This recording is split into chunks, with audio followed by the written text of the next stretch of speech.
Numbers 22. Balak sends messengers to Balak. The children of Israel journeyed and encamped in the plains of Moab beyond the Jordan at Jericho. Balak, the son of Zippor, saw all that Israel had done to the Amorites. Moab was sore afraid of the people because they were many, and Moab was distressed because of the children of Israel. Moab said to the elders of Midian, "Now will this multitude lick up all that is round about us, as the ox licks up the grass of the field." Balak, the son of Zippor, was king of Moab at that time. He sent messengers to Balak, the son of Beor, to Pethor, which is by the river, to the land of the children of his people, to call him, saying, "Behold, there is a people come out from Egypt. Behold, they cover the surface of the earth, and they abide over against me. Please come now, therefore curse me this people, for they are too mighty for me. Peradventure I shall prevail, that we may strike them, and that I may drive them out of the land. For I know that he whom you bless is blessed, and he whom you curse is cursed." The elders of Moab and the elders of Midian departed, with the rewards of divination in their hand, and they came to Balak and spoke to him the words of Balak. He said to them, "Lodge here this night, and I will bring you word again, as Yahweh shall speak to me." And the princes of Moab abode with Balak. God came to Balak and said, "What men are these with you?" Balak said to God, "Balak, the son of Zippor, king of Moab, has sent to me, saying, Behold, the people that is come out of Egypt, it covers the surface of the earth. Now come, curse me them. Peradventure I shall be able to fight against them, and shall drive them out." God said to Balak, "You shall not go with them. You shall not curse the people, for they are blessed."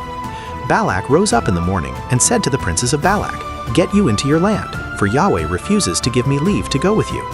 The princes of Moab rose up, and they went to Balak and said, "Balak refuses to come with us." Balak sent yet again princes, more and more honorable than they.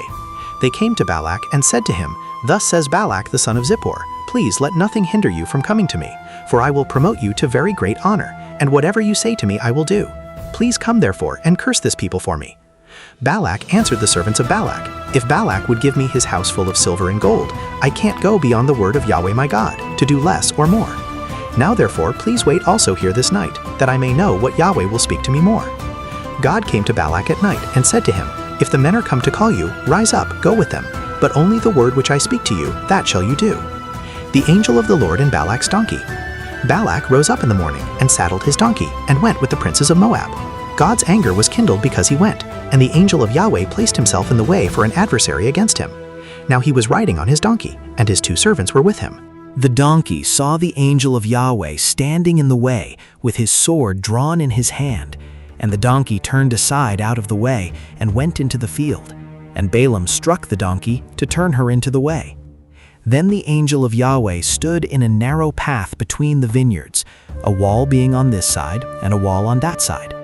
The donkey saw the angel of Yahweh, and she thrust herself to the wall and crushed Balaam's foot against the wall, and he struck her again. The angel of Yahweh went further and stood in a narrow place, where was no way to turn either to the right hand or to the left. The donkey saw the angel of Yahweh, and she lay down under Balaam, and Balaam's anger was kindled, and he struck the donkey with his staff. Yahweh opened the mouth of the donkey, and she said to Balaam, "What have I done to you, that you have struck me these 3 times?" Balaam said to the donkey, "Because you have mocked me, I would there were a sword in my hand, for now I had killed you." The donkey said to Balaam, "Am I not your donkey, on which you have ridden all your life long to this day? Was I ever wont to do so to you?" And he said, "No." Then Yahweh opened the eyes of Balaam, and he saw the angel of Yahweh standing in the way with his sword drawn in his hand, and he bowed his head and fell on his face. The angel of Yahweh said to him, "Why have you struck your donkey these 3 times? Behold, I am come forth for an adversary, because your way is perverse before me. And the donkey saw me and turned aside before me these 3 times.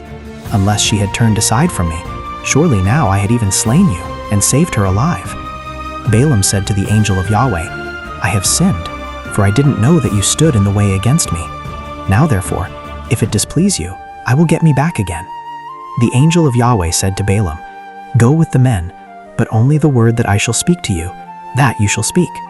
So Balaam went with the princes of Balak. Balaam and Balak. When Balak heard that Balaam was come, he went out to meet him to the city of Moab, which is on the border of the Arnon, which is in the utmost part of the border. Balak said to Balaam, "Didn't I earnestly send to you to call you? Why didn't you come to me? Am I not able indeed to promote you to honor?" Balaam said to Balak, "Behold, I have come to you. Have I now any power at all to speak anything? The word that God puts in my mouth, that shall I speak."